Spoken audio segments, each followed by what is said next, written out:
I remember the way they knocked on my door that night, slow at first, then a little harder, like hope fading with every second, and when I opened it, I saw two women standing in the snow, their faces pale, their eyes empty from crying too long, and one of them whispered, "Please, we have nowhere else to go," and I don't know why, but the first thing I said was, "I've never had a wife," as if that mattered, as if that could explain the way I lived alone up there on the mountain, away from people, away from noise, away from pain I never spoke about. The wind was strong that night, cutting through everything, and they looked like they wouldn't last long out there, their clothes thin, their hands trembling, and even though I had spent years building walls inside me, I stepped aside and let them in without another word. My cabin was small, just wood and fire and silence, and it had been that way for as long as I could remember, because silence was easier than explaining things, easier than answering questions I didn't want to hear. They sat near the fire, holding their hands close to the flames, and for a while none of us spoke, just the sound of the wood burning and the storm outside filling the space between us. I watched them quietly, trying to understand what kind of life had brought them here, to my door, on a night like this, and I could see it in the way they moved, in the way they looked at each other. They had lost something more than just a home. After some time, one of them finally spoke, her voice low and tired. She said their husbands were gone, taken by men from the valley, men who said the land no longer belonged to them, men who came with papers and threats, and no one dared to stand against them. I didn't say anything at first, just listened, because I knew those men, everyone on the mountain knew them, led by a man who owned almost everything below, a man whose name people avoided, a man who smiled while taking everything from those who had nothing left to give. The women spoke of how they begged, how they tried to explain, how they were pushed out like they were nothing, and I could hear the sadness in their voices, deep and heavy, the kind that doesn't leave easily. I felt something stir inside me, something old, something I had buried when I chose to live alone, something that remembered what it was like to lose everything and have no one stand beside you. I gave them food, simple and warm, and blankets, and told them they could stay for the night, maybe longer if the storm didn't pass, and they thanked me in a way that made me uncomfortable, because I wasn't used to being needed, not anymore. The next morning, the storm had not stopped, and the mountain was quiet under the snow, and the women looked at me with the same question in their eyes, what now? And I didn't have an answer, because I had spent so long not caring about what happened beyond my door. Days passed, and they stayed, helping with small things, cleaning, cooking, bringing a kind of life into the cabin that I had forgotten existed, and I found myself speaking more than I had in years, small things at first, then a little more, and in their presence, the silence felt different, less heavy. But the world below the mountain does not forget, and one afternoon, we heard the sound of engines, loud and out of place in that quiet place, and I knew before I saw them who it was. They came in trucks, men in heavy coats, with eyes that looked through you, and at their center was the man I had hoped to avoid, the one who took what he wanted and never faced consequences. He stepped out slowly, looking around like he was inspecting something he already owned, and when his eyes landed on the cabin, I felt that old weight return, the feeling of being small in front of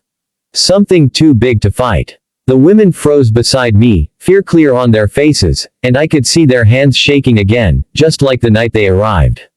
The man approached, calm and confident, and he spoke like everything was already decided, saying the land was his now, that the cabin stood on what belonged to him, and that we had until sunset to leave. I didn't argue, not at first, I just listened, because arguing with men like him rarely changes anything, and I had learned that lesson a long time ago. The women tried to speak, to plead, but their voices broke, and he didn't even look at them, as if they didn't exist. I felt helpless then, standing there, knowing what he was capable of, knowing that no one would come to help, because no one ever did. After they left, the cabin felt smaller, the air heavier, and the women sat in silence, their hope fading again, and I stood by the door, looking out at the mountain, thinking about everything I had tried to leave behind. That night, none of us slept much, and I could hear them whispering, trying to plan, trying to find a way, but there was no way, not against a man like that. In the morning, I went outside early, the cold sharp against my skin, and I stood there for a long time, thinking, remembering, feeling something I hadn't felt in years, a quiet hope, small but stubborn, that maybe this time could be different. I knew things about that man, things most people didn't, things from a life I had left behind, and for a long time I had convinced myself that it didn't matter anymore, that I was done with that world, but standing there, I realized that maybe I wasn't done, maybe I had just been waiting for a reason. I went back inside and told them to be patient, to trust me, even though I wasn't sure they had any reason to, and they nodded slowly, because sometimes hope is all you have left. The day moved slowly, each hour heavy with uncertainty, and as the sun began to lower, the sound of engines returned, just like he promised. They came again, same men, same confidence, ready to take what they had already claimed, and the women stood behind me, quiet but tense, their eyes on my back as if I was the only thing standing between them and the world outside. The man stepped forward, his expression unchanged, asking if we were ready to leave, and for a moment, everything felt the same as before, like nothing had changed, like this was already over. But then I spoke, calmly, quietly, telling him that he had made a mistake coming here, and he laughed, not loudly, but enough to show he didn't take me seriously. I didn't react, didn't raise my voice, just watched him, the same way I used to watch men like him a long time ago, and I saw it, the small signs, the cracks in the confidence, the things others don't notice. I told him I knew about the papers, about how they were signed, about the names he used, the deals he made, and this time, his smile faded just a little. His men shifted, unsure now, and the air changed, just enough to be felt. I took a step forward, still calm, still quiet, and told him that if he took one more step, everything he had built would start to fall apart, not today maybe, but soon enough, because some truths don't stay hidden forever.